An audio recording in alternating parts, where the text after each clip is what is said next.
20 plus years and not moved. I've got 2 game cameras up for security reasons, and at night it's like a zoo, people coming and going. And I mean, it's just crazy. All kind of activity. There was people living in the motorhome, and as I understand, city ordinances doesn't allow that.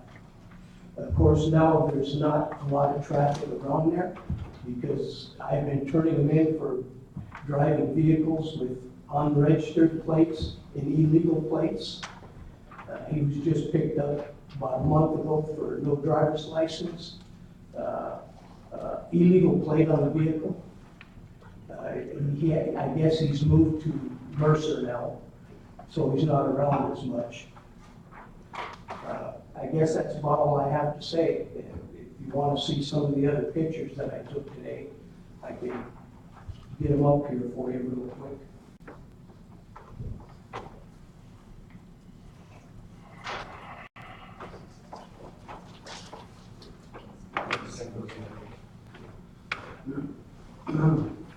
Okay, here's the pictures. You can just slide it across to see what it looks like now.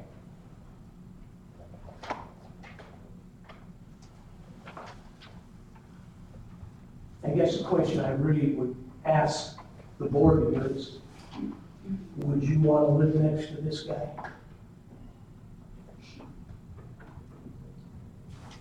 So, Thank you, sir. Will you turn this off when sure. we can finish looking at them? Thank you. Any other public comment on this topic? Yes, sir?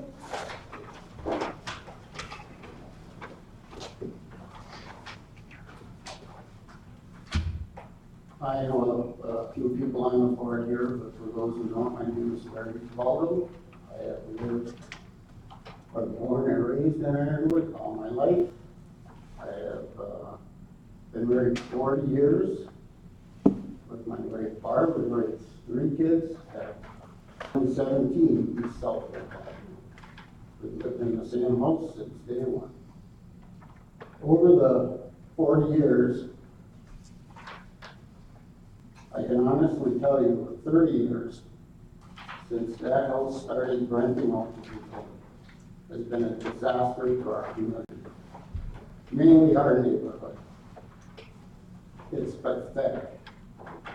I've put up over the years with everything from blight to Doberman pinchers, Rottweilers, pit bulls, you name it. We used to have people living 1 block off the highway. We had a lot of people that used to come around, walk on our street just because the highway for the business, with their kids on bicycles, their pets, or just themselves. That ended a number of years ago, not with just the taggers, but the other people from before that. People are afraid. A lot of light stuff. Mr. Sari that lived in a house that he just bought was 80-some years old and was petrified to go for a mail. It's disgusting. These people have absolutely no respect for anybody's property, their yard, our yards, the whole process. Everything from wintertime, summertime, there's a steady flow, 8 to 10 cars sometimes, parked in the yard, front yard. Where else do you go in any other city and see that many cars parked in a yard? The yard shop. You know, I have friends who just had my 45th class reunion. I had kids, I say kids, I'm 62 years old. So I'm the oldest person just about that's lived there that long. And they come from all these other towns and they look and they say, what the hell is going on down there? I mean, I'm ashamed. I'm absolutely ashamed. Our neighborhood still has lots of good neighbors, clean yards, and kids. When we were all young, when the kids young, nobody honored to say anything about these things for fear of retaliation from some of these people. This guy here, there's so many, there's like I said, 8 to 10 cars coming and going, day and night.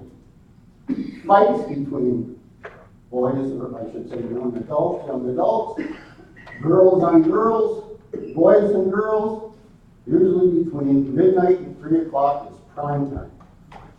Drunken, disorderly, whatever else is going on there. Then we also have now, because of no water, heat. I can't believe that we would put up with that ordinance yet in the city of Ironwood. The filth in there, I can't imagine what goes on here. I honestly, it's the first time I've ever had to do anything like this. But it makes me sick. And I honestly tell you that nobody here would want that kind of place, living next to you on your block or next to your business. If you read the thing from the hotel, people came there, would get a room, if they were to the back, they went right back down there and said, we're out of here. They weren't looking at that up there. People also, the benefit of that motel is you can have pets. They come there with a little dog, go in the back, there's a pit bull out there, they're gone. Part of the problem with these people, and this is my thing, besides the blight, is the respect is gone. And that's what pisses me off the most. There's no respect from these people at all for anybody else. Like I said, this has been festering on me for 30 years. And now that the city has a blight control officer, Mr. Allen, I also want to thank the city of Ironwood, Ironwood Safety, the sheriff's department, and the state police. You can go through their records, you'll see how many times they are wasting their time going down there for that. It makes me sick. And our city is better than that. Thank you. Thank you, Mr. Tabatabayan.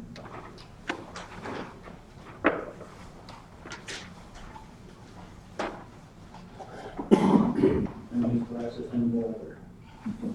Elkland is in the southeast corner of Lowell and Sullivan for 17 years. You know what everybody else just said. These people, Tigard is on my and our neighborhood. It's a shame what kind of property they keep. No electric power, no city water. Get real. This is not safe. This is not clean. If no one lives there, how come no garbage? How come there's garbage cans, 4 bags of garbage that was still on their yard about 3 days ago? It was just cleaned up. It wasn't cleaned up. I don't know if they picked it up or whatever. It was either dumped over or blew over. You know, laying in the yard for 3 days. The yard's trash. Cars, 4-wheelers, bikes, tires, garbage, motorhome, or a house trailer. I don't know what it is. How many houses has to have a hash block on their front door? Anybody have a hash block on their front door? This house has been in trouble for years. 2 pit bulls attacked my wife and I years ago. Same place, Tigers. Mr. Henning and Tom Telpick lives next door on either side. We really feel sorry for these folks. And the motel across the street also, like Larry stated. These Tigard people be trouble like drug problems. I have 14 different license plate numbers that either go to this house or go to the Quinn's Motel, next to Quinn's Motel on the highway there. They're going by the house all the time. They even built a homemade ladder to get up on a roof in the back of the motel so you get into the window. And that's where they go in and out of the motel through that window. Well, that's about all I got is other than 14 license plate numbers. Oh, P.S. we had company from Waukesha this summer. They also commented on 150 South and how destructive and indecent it was. Thank you. Thank you. Any other public comment on the hearing?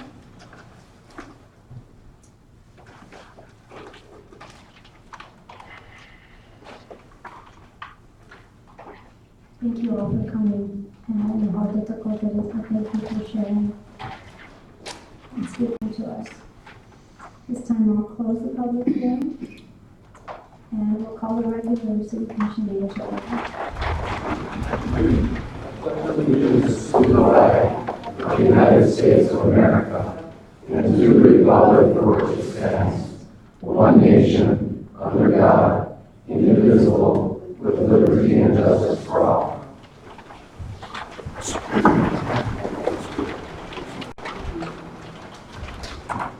Starting with the roll again. All present? Approval of the consent agenda, item C. Make a motion to approve the consent agenda as presented. Second. Motion by Commissioner Tower, second by Commissioner Seymour to approve the consent agenda as presented. Further discussion?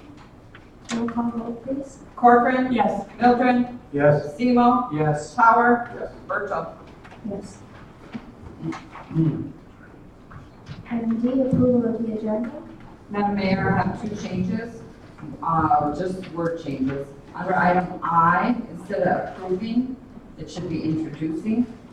And under item M, instead of placement, it should be replacement. And then under item K, if we could add, after the 2017 Western UP Regional Prosperity Initiative and letter of support for QPAD, CUPPAD, which is the Central UP, Planning and Development. I'm not sure exactly what those letters stand for. Make a motion to approve the agenda as amended. Support. Motion by Commissioner Seaman, seconded by Commissioner Mildred to approve the agenda as amended. All in favor? Aye. Opposed? Item B, citizens wishing to address the commission on items on the agenda. Anybody like to speak? On items on the agenda? No? None? Would anyone like to speak? Address the commission on items not on the agenda?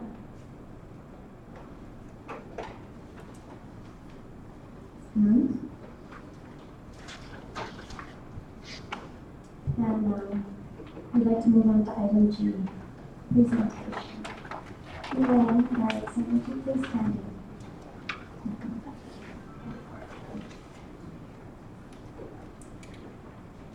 On behalf of the citizens of the city of Ironwood, I'm sure my fellow commissioners may say words as well, but we would like to recognize and thank you for your 10+ years of service and dedication as director of the Ironwood Carnegie Library. Thank you so much for your willingness to serve for so long as our library director, sharing your talents and giving so much to our community and our library. You've been a champion for the library, advocating for affordable access to library services for all patrons and especially our youth, initiating and developing amazing programming for the community, and doing the hard work of seeking out grants to support those programs, protecting and preserving the historic treasure that is our library, the oldest Carnegie Library in the state of Michigan still operating as a Carnegie Library, and seeking out and applying and receiving tens of thousands, if not more, dollars in grants to update equipment and software and hardware, and most recently, to restore the facade, sandstone windowsills, historic front door, and the other features that make our library so unique, returning it to its original glory. Under your direction, the library has seen much growth and many improvements. I personally wish you the very best in the next chapter of your career, and thank you so much for your service.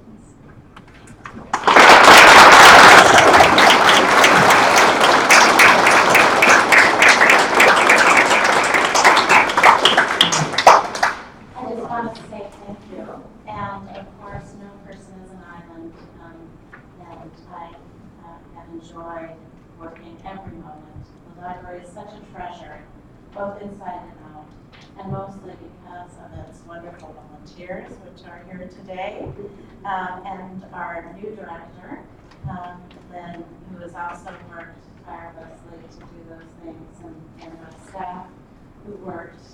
We all worked together, including the citizens and our wonderful patrons and the commission, to continue the legacy that was begun with over 115 years ago. So thank you. Any other commissioners have some comments? I would just say that I could, being in the library board, I've seen Elaine's dedication firsthand, and that she has always looked for ways to improve, ways to serve the community, serve the library community, serve the citizens. Just, you're always thinking, always brainstorming, and making the library a better place, our community a better place. And I just want to thank you. And I would like to add that in these past years, 10, 11 years, the children have attended the library. And those tea parties in the back, and the books that are taken out. And so, you know, now those children, they're seniors in high school or off to college, and they're becoming our, you know, our doctors and our teachers. And so great job over there, great job. Yeah, pretty much my thoughts have been already said, but thank you again for championing. And I really hope that we can move forward with the plans that have been developed for you in charge to improve and grow. So thank you for all you've done. Thanks for putting up with me for 12 years. We haven't always, I know I appreciate our dialogue. I understand. It's one of my areas. I wish you the best. I'd like to take a moment to present you with the certificate and other commissioners and recognize you. Would you like to join? Sure.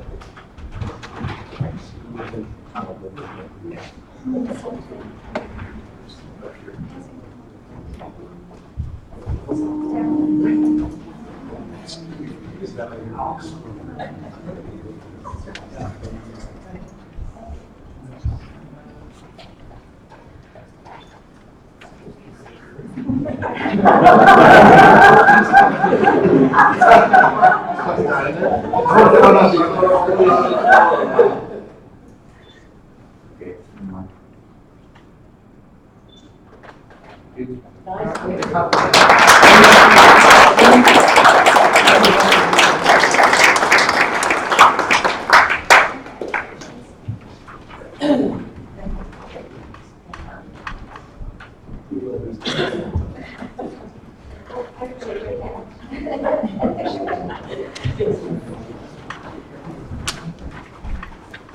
How many years, Elaine?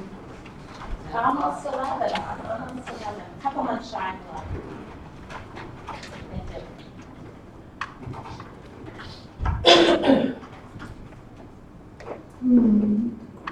Old business, item H, discuss and consider resolution number 016-022, ordering the removal and abatement of the hazard and nuisance at 150 East Southland Avenue. Hi, as we heard from the neighbors and as we discussed before, this has been an ongoing problem. And I'd like to recommend we get this cleaned up as soon as we can. We can sit down with public safety, talk about the vehicles tomorrow morning and find out our nearest timeline to get it done. We want to get this done before the snow flies. Well, I certainly think I echo most of us when I say that the pain that we've been shown by the residents there is a very strong feeling. I'm sure it's taken them a long time to get to this point of actually coming to us in a meeting. I know it's not easy. I would hope that we can do what we can to make this a better situation.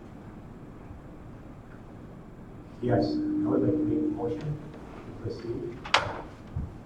Second. I guess I'd like a little clarification when you say proceed. With abatement, yes, immediately. as described in Immediately. yes. So what is the vote approving the resolution for immediate? So we're allowing city staff to proceed with abatement immediately. That's how it works.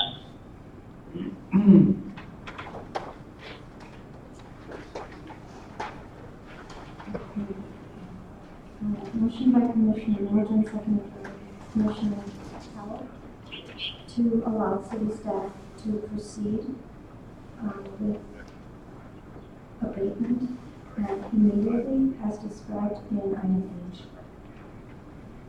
Further discussion? Roll call vote, please. Mildred, Yes. Semo, Yes. Tower, Yes. Corcoran. Yes. Virgil. Yes. Thank you. Thank you. And thank you all for coming, that's for speaking. We hope this is a start, because we certainly do appreciate all our wonderful residents and neighbors in the city of Ironwood. And my heart goes out to you, because I know how, I don't know, I can only imagine how difficult it is, so however we can help. Thank you. Thank you. Can I say one more thing? Sure. It has been very difficult. But I'm glad we have a blight officer, which we didn't have for many, many years. And like I said, again, thank you to the police department, Ironwood City, the state police, and the sheriff's department. This has been a long time coming. But I really appreciate it very much. Thank you. Well, I'm just sorry it took this long.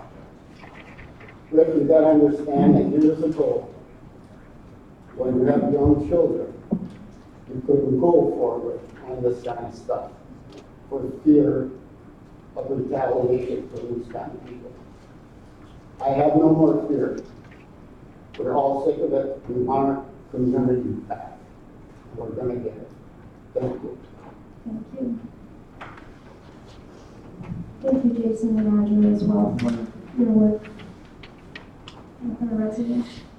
Item new business, item I, discuss and consider introducing ordinance number 59205, an ordinance adopting the 2015 edition of NFPA 1 Fire Code and all documents listed in Chapter 2.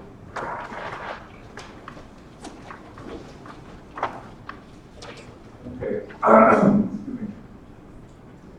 Currently, the city has adopted the Boca Fire Code. The Boca Fire Code no longer exists.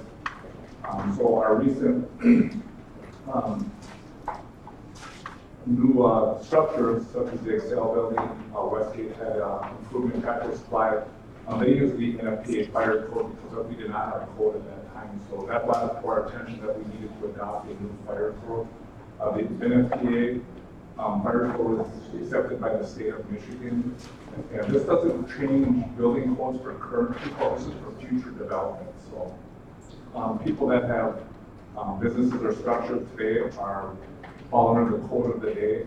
So they're already protected from any new codes that we do adopt. So this ordinance would deal with any new construction or any additions to facilities such as that. I did bring Fire Marshal Snyder to answer any questions. This is his specialty. He's been a big part of this process. So is this in addition to our current ordinance, or is this replaced? This would replace the whole code no longer exists. So we'd be replacing with the NFPA, right?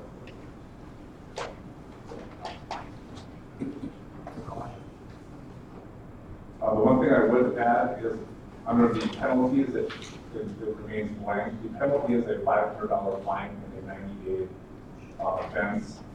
This doesn't mean we're going to go out and write people tickets. We're looking to have some ability to go out, address the situation, give them the opportunity to do things appropriately, and then this gives us some fight if they do not comply. So our first responsibility and goal is to have compliance. if we struggle with a compliance issue, we have something for that. What is the NFPA? The National Fire Protection Association. We live in a world of acronyms, I don't know what they all stand You just knew that was coming. They provide this basic. for. Basically, they provide the template, and what we will do moving forward, this just gives us the template, and that if we do need to make amendments to it in the future, we will have that opportunity. There are a few things that we will discuss. We're waiting for the new community development person to come on board, and there may be a few amendments that we do add to the ordinance. But this is just basically the state template. So we're not going into the hearing process. This is just letting us know that we're starting. Yeah, we're starting the process, and I believe in the next meeting. Be a two-step process. The first is introducing the ordinance, which is what you're seeing tonight. And then there actually is no hearing required for this, so your next meeting, you could consider adopting it. Currently, we're operating under this ordinance because this is what the state has provided us with since both no longer exist. So basically, we're just making more formalized ordinance. It's safe to say that most businesses want to comply, new businesses want to comply with the fire code. Yes, we do, like I said, Excel, Westgate, Tractor Supply, they all run plans to our fire marshal Snyder and make sure they're in compliance with standards. So these people they want to do things right, and also their insurance companies encourage them to do things right. So once again, this is just, we're not looking to punish current businesses. I know that's a fear. Most people are protected by code. I just have some questions on the verbiage of section 5, which is it's probably just legal jargon, but so it says if any section, subsection, sentence, etc. is for any reason held to be invalid or unconstitutional, such decision shall not affect the validity of the constitutionality of the remaining portions. The next part. The City Commission of the City of Ironwood hereby declares that it would have passed this ordinance and each section, subsection, clause, or phrase hereby, irrespective of the fact that any one or more sections, etc., be declared unconstitutional. That it would have passed this, I'm not sure.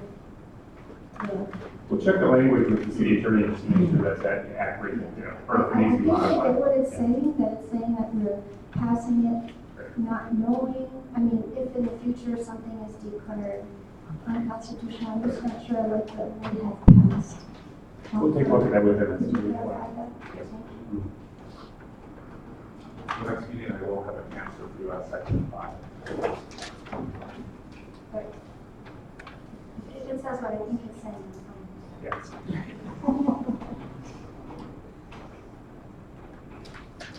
Has the city attorney already reviewed this?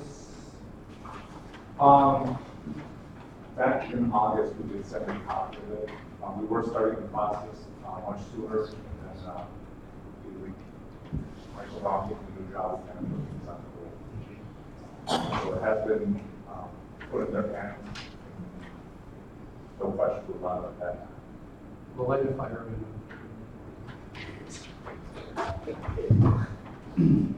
I'll make a motion to introduce ordinance item 2 as described in item I. Second.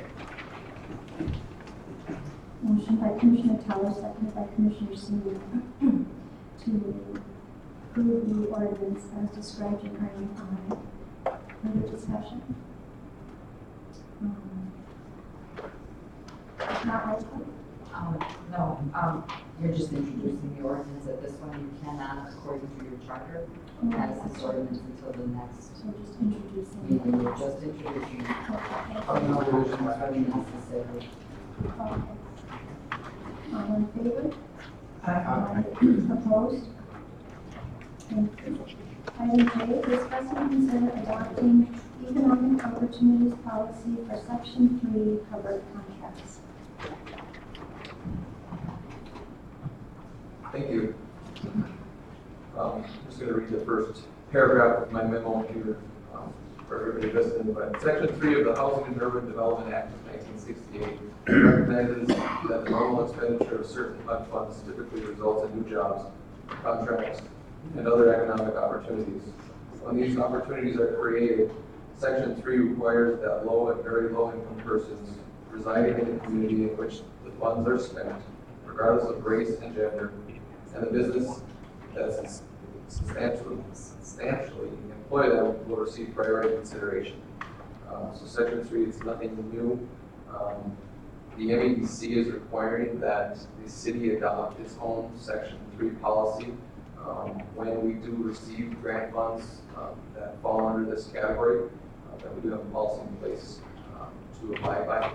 We are currently using Mishna's policy, which the wording is exactly the same. Up until recently, the MEDC has been fine with that, but they are now requiring the city to adopt its own policy. So the language in this Section 3 policy is exactly the same as the language in Mishna's policy that we are currently following. Now, is this a sort of a first reading, or can we adopt this? We can adopt this now. Okay, I'll make that motion. Second. Motion by Commissioner Logan, seconded by Commissioner Seymour to adopt the economic opportunities policy for Section 3 covered contracts. Any discussion? Roll call vote, please. Seymour. Yes. Sauer. Yes. Corcoran. Yes. Mildred. Yes. Birchall. Yes. Thank you. Discuss and consider resolution number 016-322 supporting the application for the 2017 Western Upper Peninsula Regional Prosperity Initiative and a letter of support to be drafted from the city for QCAS. Again, this is something that comes to you probably on an annual basis. It's the two regional planning entities, Whooper and QPAD, keeping acronyms, apply for funding to state to do different economic development type of projects. And again, you have a list of things that they're working on, and have been working on over the years. Everything from the attraction and retention of young professionals to capitalizing on tourism and place-based economic development. And of course, the list goes on and on. We'll just give a better support for them that we would send on their behalf, seeing their projects we like to see in and hopefully they'll be successful in getting funding to help implement them. I'll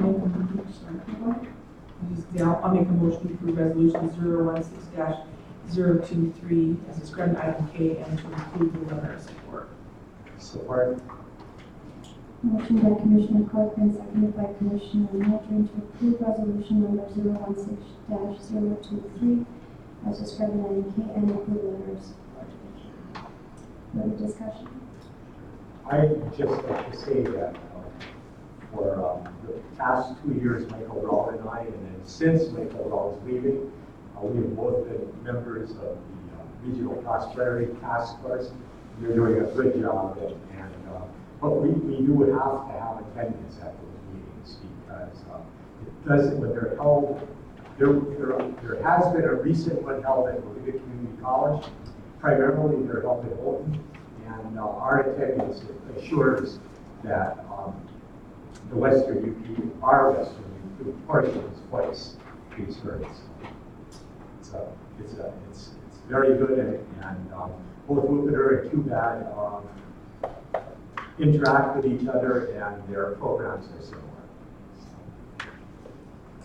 Would you like the development director fill that role since Michael has? Yes, you will. Yes.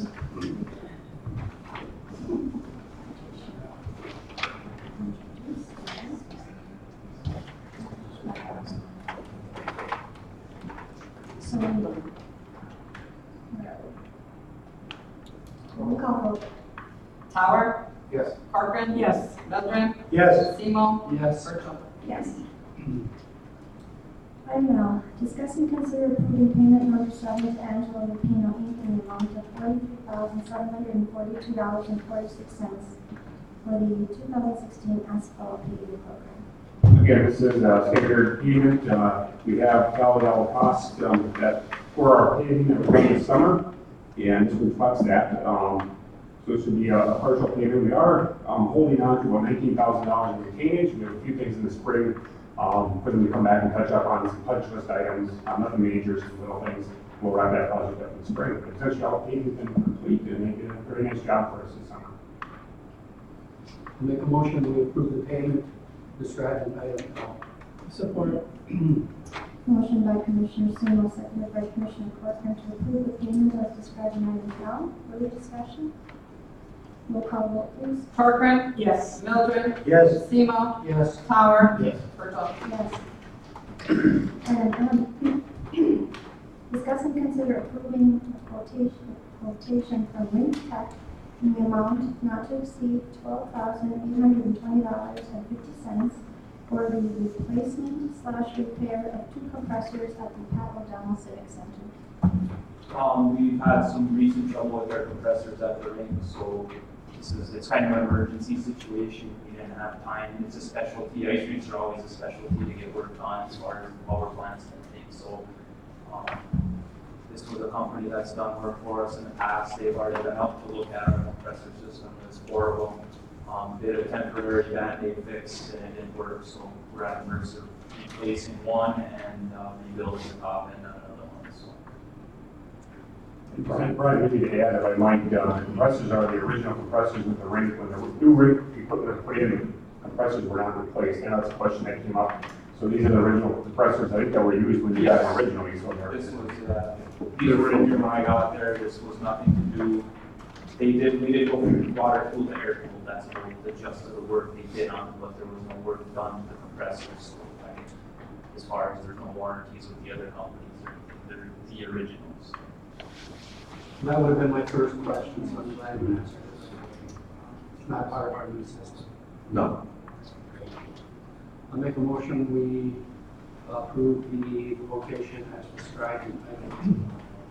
Support. Motion by Commissioner Seymour, seconded by Commissioner Mildred to approve the quotation as described in item M. Further discussion? What does this leave the Civic Center budget-wise, money-wise, in their surplus fund? the question is, the funding will come from their fund balance. Paul, do you guys have any?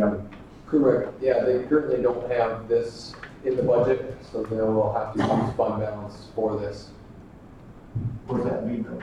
They're probably, we haven't closed last fiscal year, gone through the audit process, but they're probably at about 50,000 unrestricted net assets right now, so this would be dipping into that.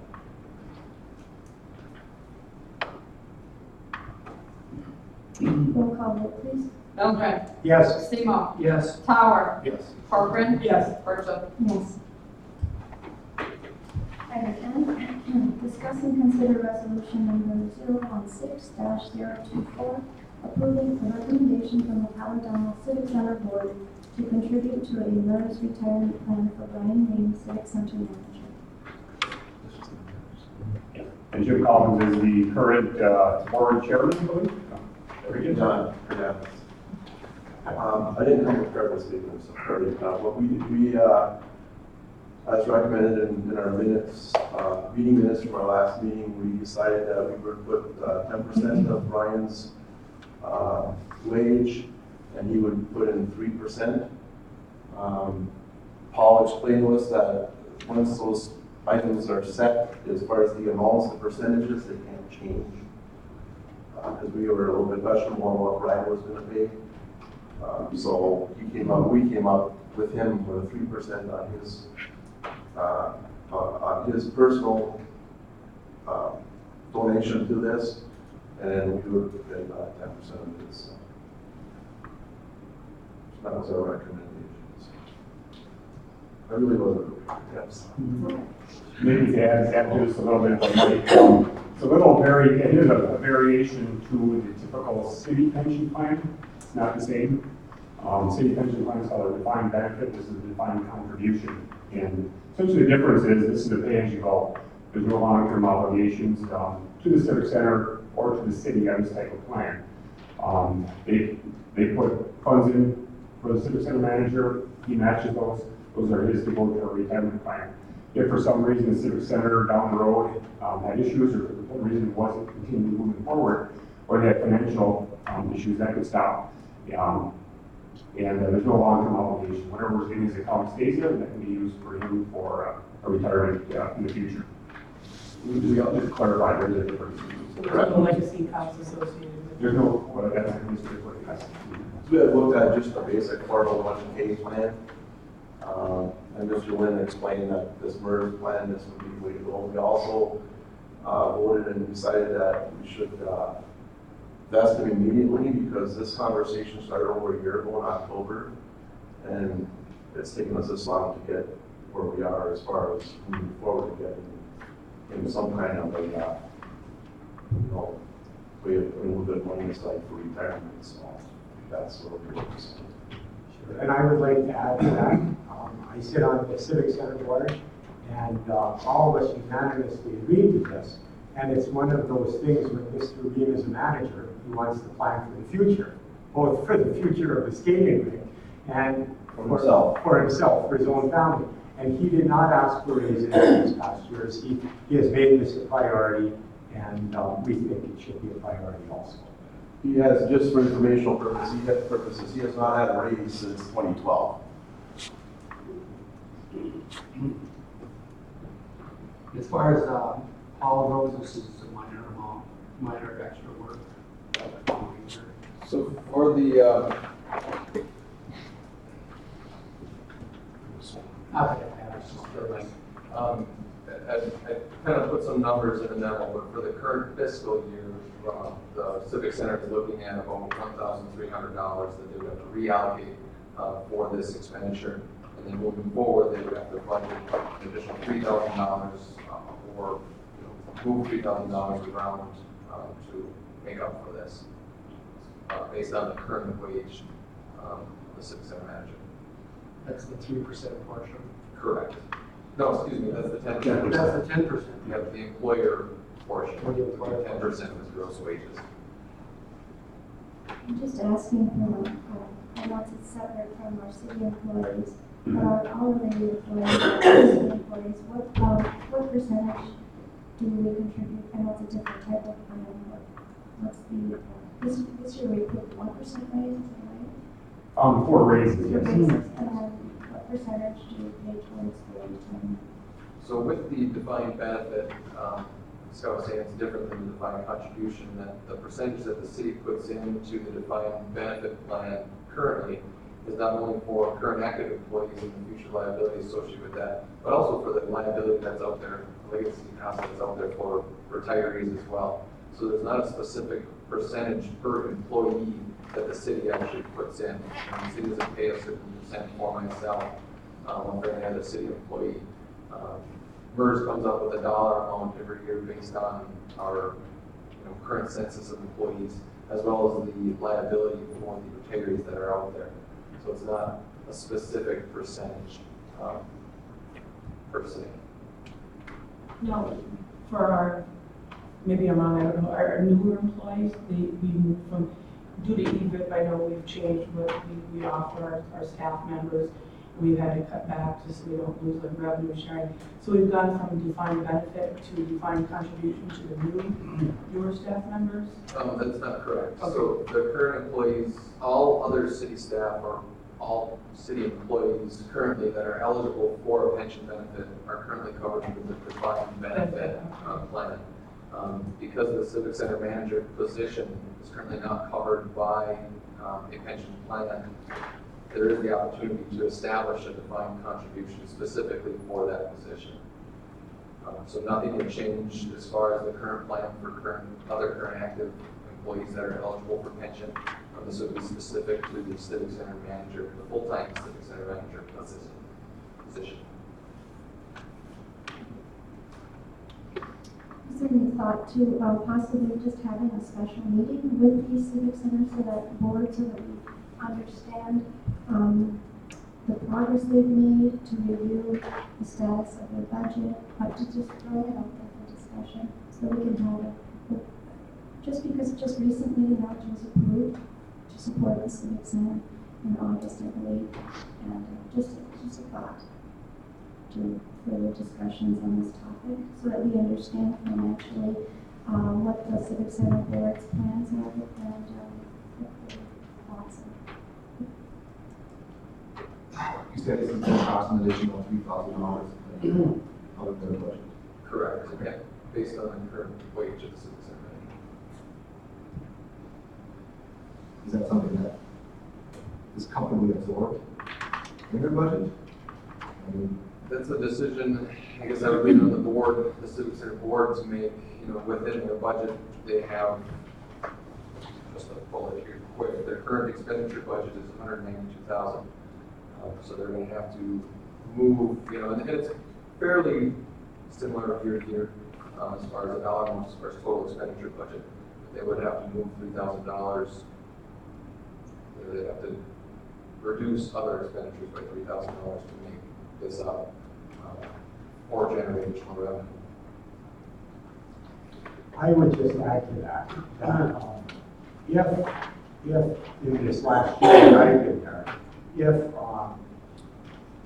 a civic center manager was given a raise that was equivalent to, a typical raise given in our area, if that had been given the year before, that's been 3 years. So, because he put a high priority on this, this contribution of ours will be less than if you had given raises of say 2%, 2%, 2% in the last few years. For sure. So I would be in the position of saying that everything's running well, and he's waited a long time for his making this a priority and waiting for this and then bringing it to our board at the Civic Center over the course of the last 6 months that I've been there. And then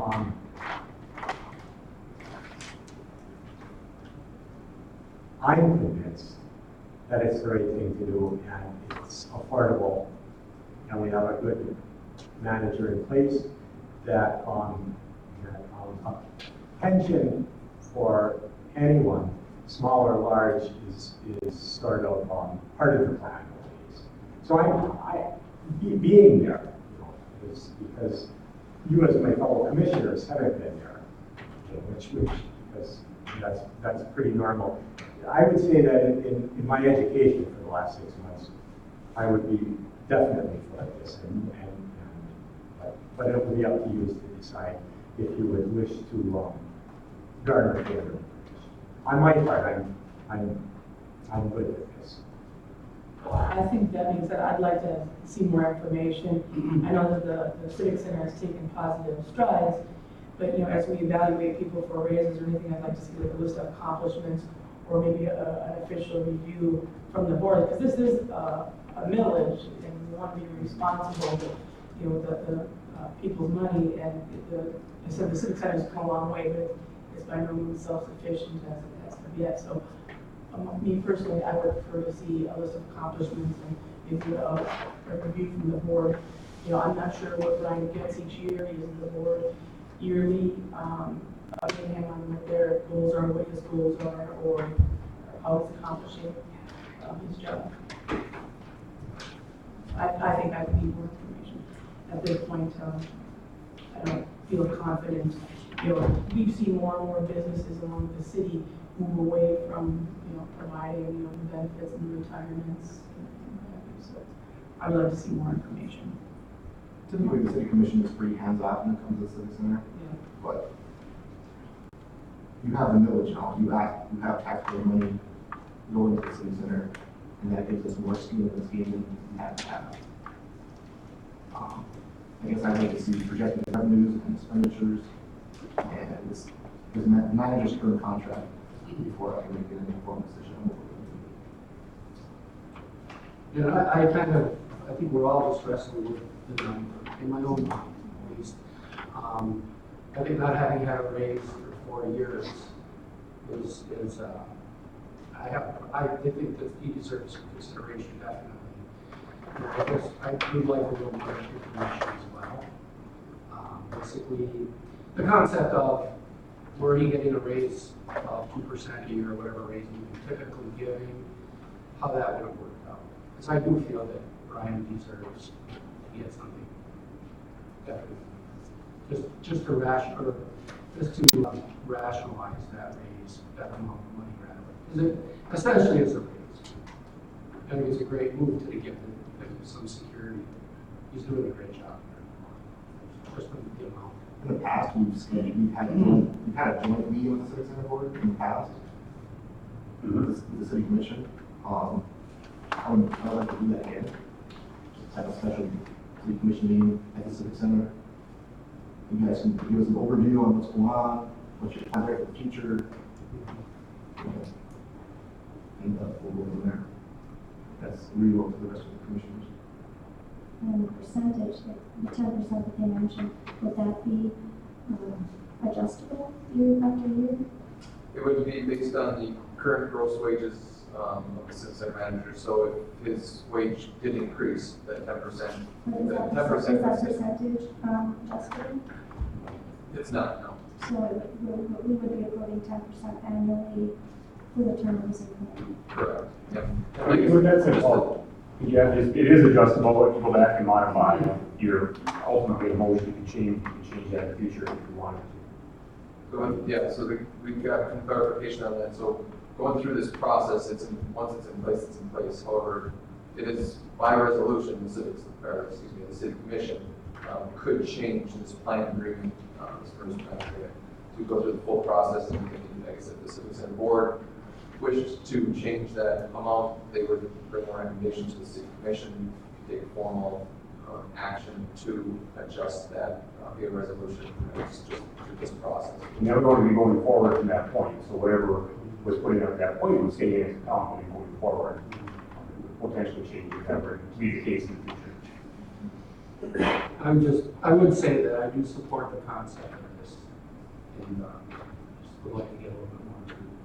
Sounds like a joint meeting. I'm just hearing the discussion here. Does that seem like what you'd like to see? I'm trying to get that in the next few weeks as soon as possible. That's only a joint meeting between the two entities.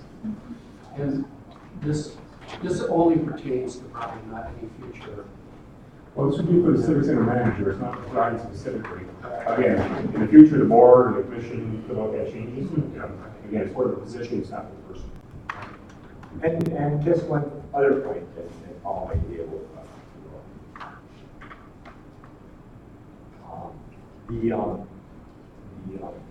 you can't go retroactive on this.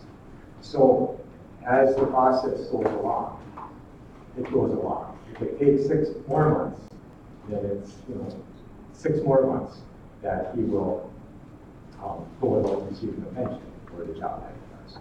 But I think we want to try this out. I appreciate your saying, and I just think some of us would like a little more information.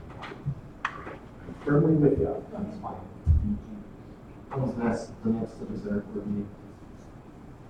December 5th. Why don't we do a joint meeting at that one? And majority of the commission make that.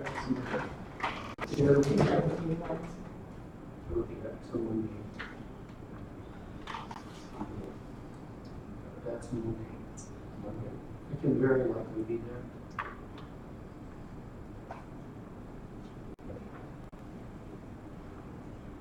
What time is that again? 5 o'clock. Parking that meeting.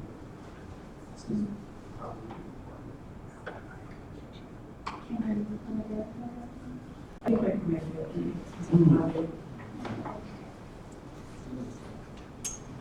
So then we have a joint meeting with the Civic Center Board on Monday, December 5th at 5 o'clock at the Civic Center. You have this on the motion. If you want to put it in motion, I just make it very clear. I'll make a motion to table the discussion on the Civic Center manager retirement contribution that is described in item N, and schedule a joint special board meeting for the city commission and the Civic Center board for December 5th at 5 p.m. at the Civic Center. Motion by Commissioner Thomas, second by Commissioner Motion to table the discussion on the Civic Center manager's retirement plan as described in item F and to schedule a joint meeting with the Civic Center Board for Monday, December 5 at 5 p.m. at the Civic Center. I'll just add that the only item, or the only matter of business will be the discussion of the retirement plan for the Civic Center. For the joint meeting, and then they will continue with their regular meeting probably after that.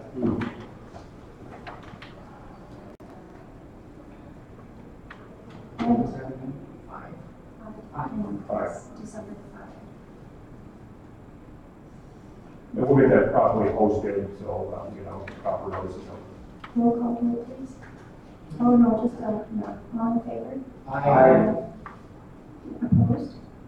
Motion carries.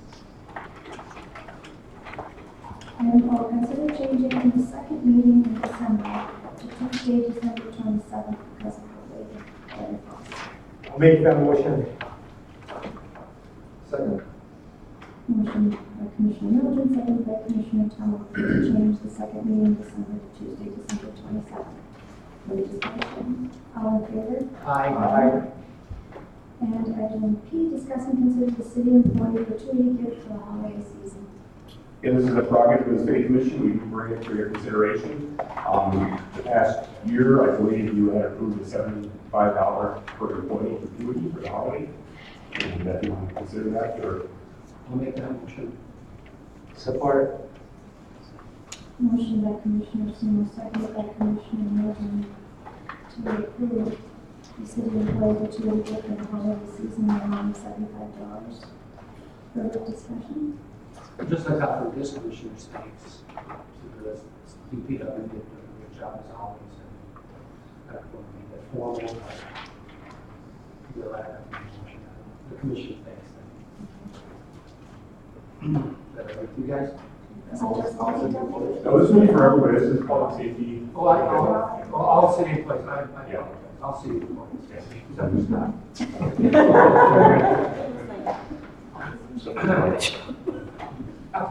That's your normal safety. Yeah, I'll see you. Roll call vote, please. Seymour. Yes. Tower. Yes. Corcoran. Yes. Middleton. Yes. Virgil. Yes. Do we have a holiday Christmas party planned or anything? We do, we usually do it between so we're between Christmas and New Year's, and we have a pop-up typically. We don't have a date picked yet. Let us know. Okay, mayor's appointments.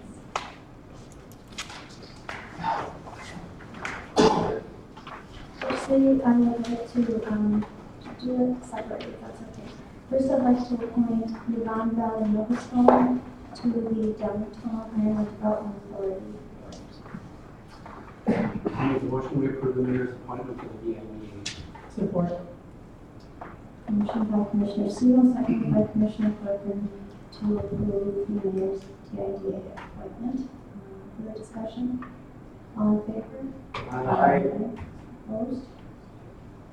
And for the Civic Center Board, I would like to reappoint Jim Collins and appoint David Sim to the 2 3-year terms that expire October 31st, 2019.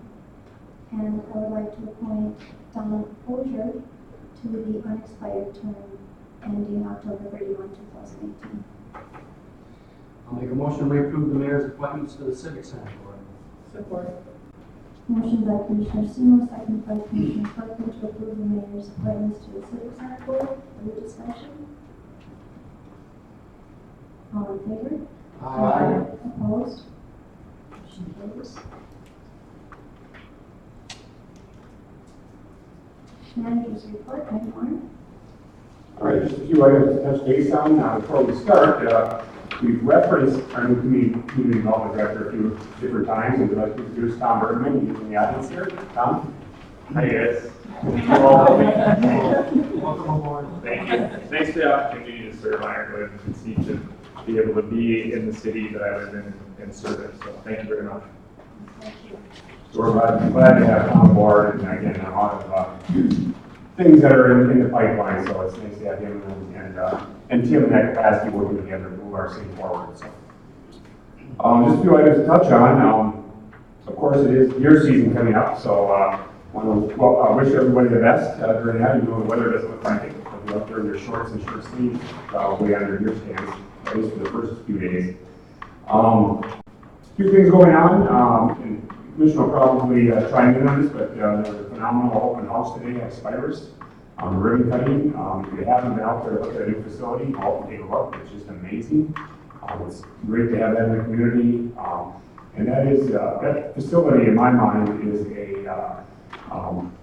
it's a catalyst for our whole area. You know, just to build on what they're doing, I think we are, you know, what we're doing in the city. It's nice to have all these things working together, really moving our area forward. So, and again, I think they're open till, they have an open house tonight until 7, so if someone wants to run out there and take a quick peek, you might have to catch them.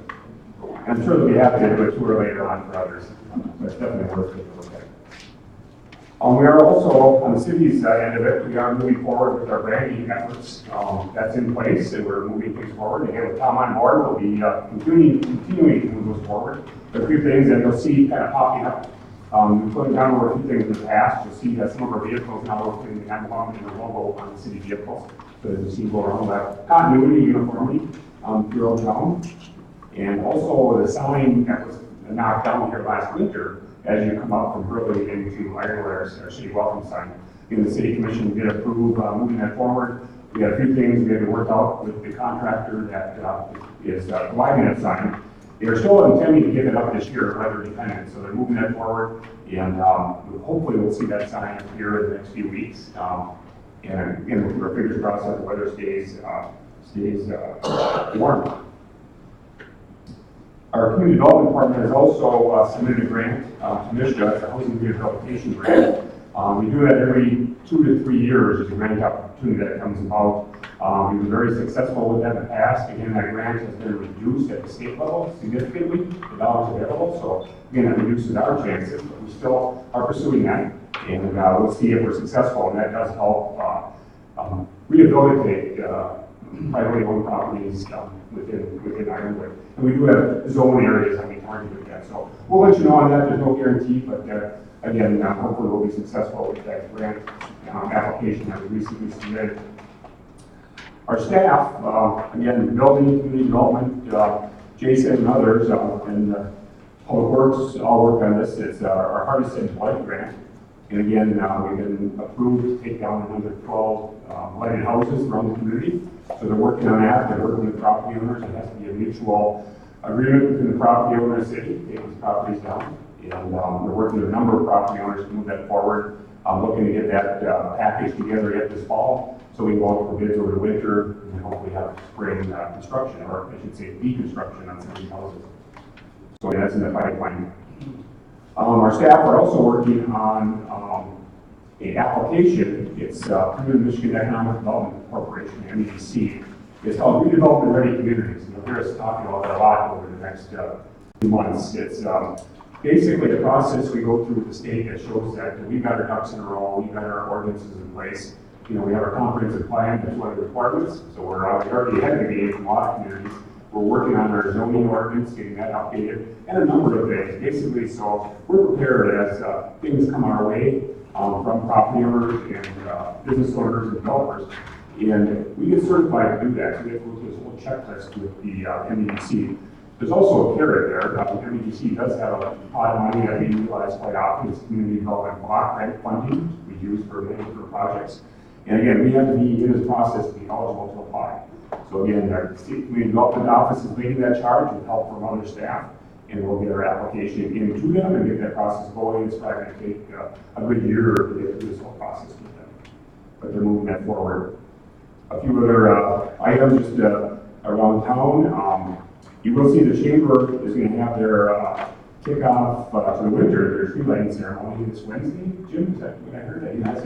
At 6 o'clock. 6 o'clock, and there's this great guest speaker, I understand. I will welcome everyone there. Yes. I look forward to it. Absolutely. So that's 6 p.m. Wednesday at Depot Park. To invite the public down there. And we have hot chocolate and some different things. And in the past, they had some of the local area kids courses, singing, a really great event. So come on out and participate and enjoy that. The city staff, primarily Paul and the department heads are working on with our auditors. The audit is going forward. They've been working behind the scenes right now, getting stuff prepped. They start Monday now. The auditors will be in full force in City Hall, and then they spend about a month here, going through all of our city finances. And that's a big undertaking, and our staff is ready for that, and we'll go through that and have a report for you before the end of the year. Also of note, and we don't have a date specific yet, but Xcel Energy has been hard working on their facility in the industrial park to provide their amazing, nice addition to the community. And we're looking maybe sometime, we're guessing around the middle of December, guys. I think it's around the 13th or so. Somewhere around there, they should be finishing that up, and we'll have to go out there and obviously, take a look at that great facility that's going to be in our community. Downtown, you'll see some, with the holidays, some wreaths popping up. Every year, our Downtown Development Authority works with staff, and they get wreaths put up there, so their goal date for the wreaths to go up is November 20, the week of November 21st. So they'll start getting those wreaths up for the holiday season. We also want to remind people, winter will be here. The weather's been great, and I think we've all been really enjoying that. I want to just relay one comment I had on the great weather. It's relative to our trail. I don't know if it was positive or not, but basically someone told me that, they were having our walking trail there, they weren't sure that they were going to continue to use it. I said, well, what's going on? So it's so busy out there. And that's a true statement. So. And I take that as a compliment. So I think it's nice weather. I think it's been used, just continuously. So it's great to have that asset in the area. I think our public and people outside the area are really enjoying that facility. So again, with the weather turning south, we want to also remind our residents to basically clear the right of ways. If you have anything in the right of way, whether it be a vehicle park there, sometimes you see wood piled in the right of way, basketball hoops, we ask them all to take things out of the right of way so our snowplow drivers will have a clean, clear area to go and remove the snow so they can get to work, clear the snow, or wherever they need to go. I also want to point out, and you touched on that, with the library, their project is wrapping up. You see the work over there. We had a number of improvements to the library over the summer, and we listed a number of them. The last one you'll see finishing up, the front door was replaced.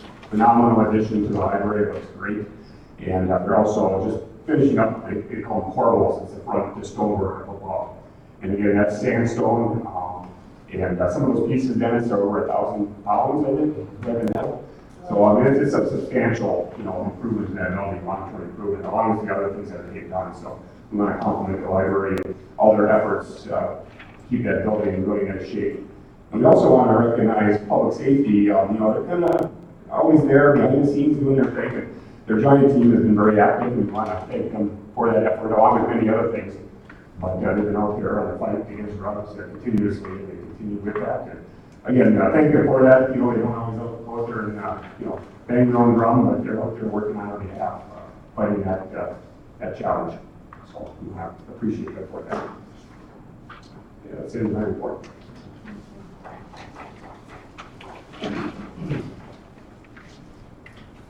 So now that Tom is on board, are we re-looking at the zoning ordinance proposals? What they're going through right now is, Michael left, there's a whole list of things that are being worked on, and zoning ordinance is one of those, and actually Tom and Tim are going through prioritizing different projects, and that's one of them. I'm sure they'll be on the top of the priority, but I think after they go through it, we'll bring back kind of a list of all the things they're working on, and give you an update on where they're at. But absolutely, the zoning ordinance is one of them. Any other matters? Got a couple of things I will not be able to attend the next meeting, the second meeting in November. Hoping you will excuse me from that meeting. I'll make a motion to excuse Commissioner Sable. Support. Okay. Motion by Commissioner second by Commissioner Outram to excuse Commissioner Singh from November 28th, I think, meeting. Yes. Further discussion? All in favor? Aye. Opposed? And I'm just curious about how the comprehensive hearing is going. Do you have any results at all? One, One. but I don't think they were doing so. It's a little warmer than for them, but I think it self-regulates itself. There are many here. They're involved. I would like to comment also. In the same vein, Scott, the 8 or 9 homes that are along Mount Zion Drive, they're looking forward to the winter season because the paving of Mount Zion has changed their street from 8 or 10 people a day on it to hundreds.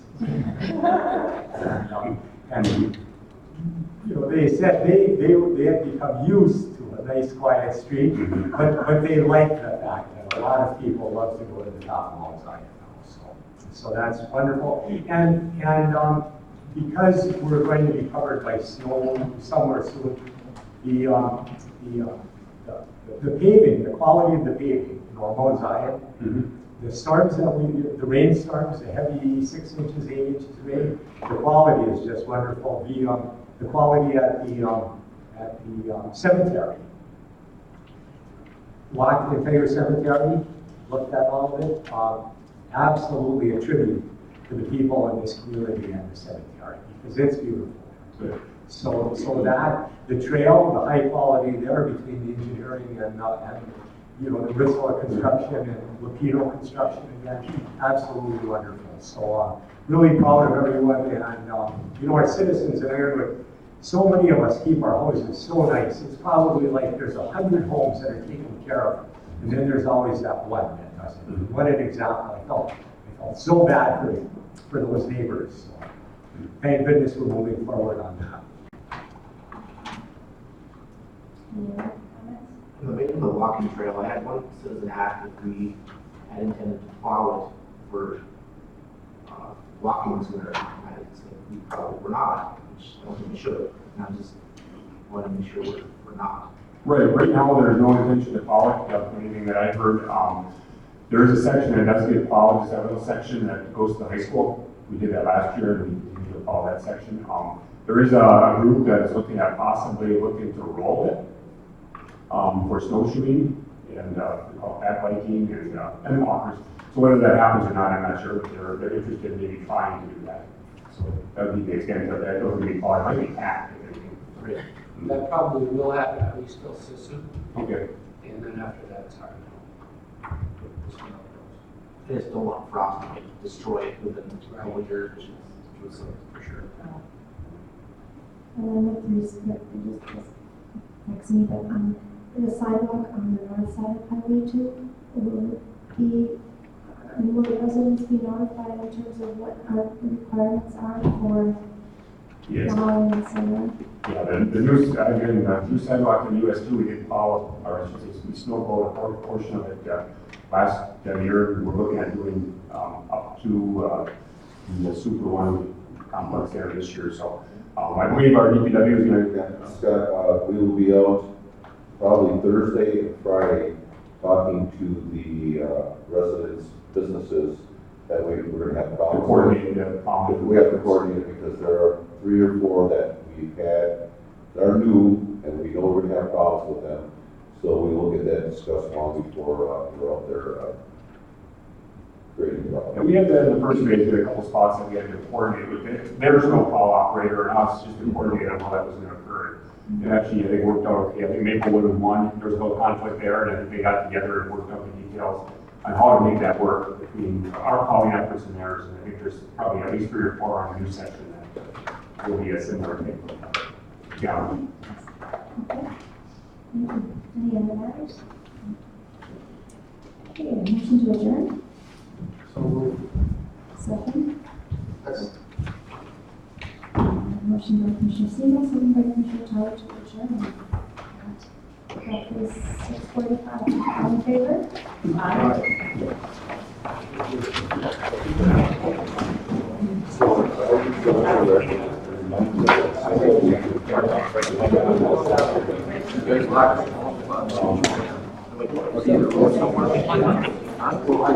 Yes.